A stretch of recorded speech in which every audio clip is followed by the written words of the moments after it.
S'il n'y a pas de cohérence, franchement, vous n'aurez pas une acceptation. Alors, bonjour à tout le monde. Donc, merci de me retrouver dans cette vidéo que je vais essayer de parler de Campus France. Alors, je sais que beaucoup d'entre vous ont déjà commencé la procédure. Il y en a ceux qui ont déjà choisi leur formation, quand bien même qu'il y en a des gens qui ont déjà soumis en tout cas le dossier. Cette vidéo, je le fais pour en tout cas attirer votre attention concernant une cohérence dans votre procédure.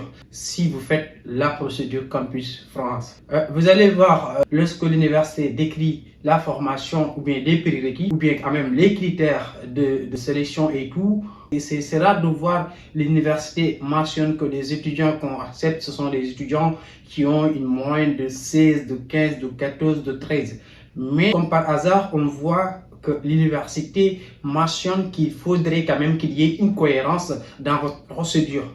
Et quand on parle de cohérence dans la procédure, dans votre dossier, c'est quoi? C'est-à-dire, il faut qu'il y ait quand même un lien de corrélation entre le projet d'études, le projet professionnel et la formation que vous voulez faire. Et que si vous êtes quand même dans une formation spécialisée en master ou bien en licence, la formation que vous voulez avoir sur la procédure Campus France, il devrait avoir un rapport et un lien. Vous ne pouvez pas suivre, par exemple, au Sénégal, je prends l'exemple du Sénégal, vous ne pouvez pas suivre au Sénégal une licence en géographie ou bien une licence en LEA, langue étrangère appliquée, et vouloir faire la procédure en master de, par exemple, data science ou bien, ou bien administration économique et tout. Donc, il faudrait quand même une pertinence dans vos choix. Alors, autre chose aussi, quand on parle de cohérence, c'est que le projet d'étude que vous devez rédiger dans votre lettre de motivation doit être en parfaite cohérence avec tout simplement la formation. Je m'explique, c'est-à-dire vous ne pouvez pas choisir une formation en géographie et faire un projet d'étude qui est différent, donc c'est-à-dire du parcours d'un géographe.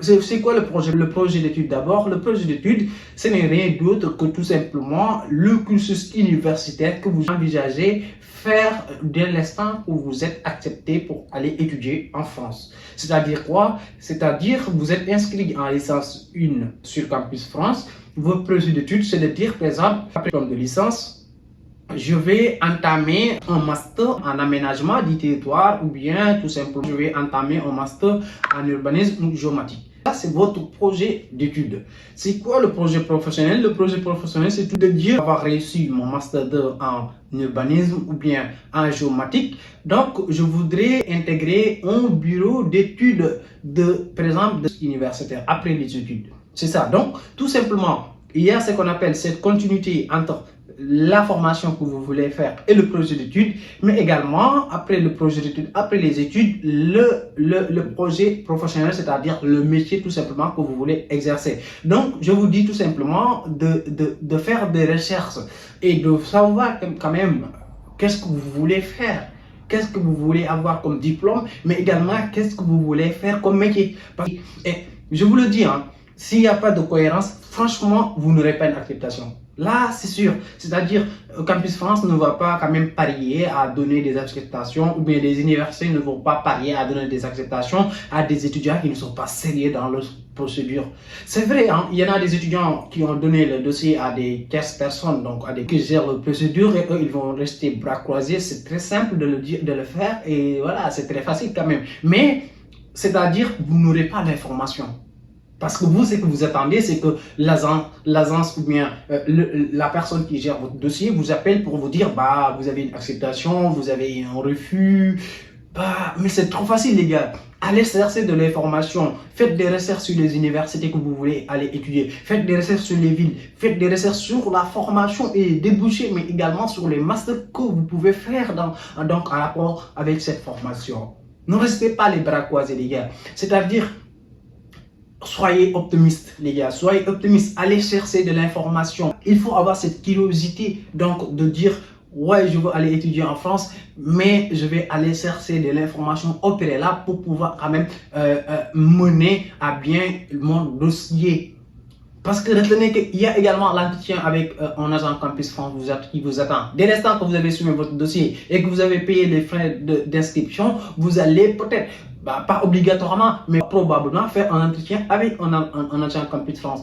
Et cet entretien, l'agent va vous demander des questions comme présentez-vous, quel est votre projet d'études, quel est votre projet professionnel, est-ce que vous savez le coût scolaire en France, ou bien la vie d'un étudiant en France, c'est combien par mois, est-ce que vous savez la ville que vous avez choisie, est-ce que vous avez eu des informations sur cette ville-là, est-ce que vous avez eu des informations tout simplement sur l'université que vous avez choisie. Donc ce sont des questions que l'agent que l'agent Campus France peut vous poser, et que si vous n'avez pas fait de recherche, si vous n'avez pas fait des investigations, vous n'aurez pas les réponses et vous allez perdre, vous allez quand même, ça va porter préjudice, c'est-à-dire ça va porter préjudice l'entretien.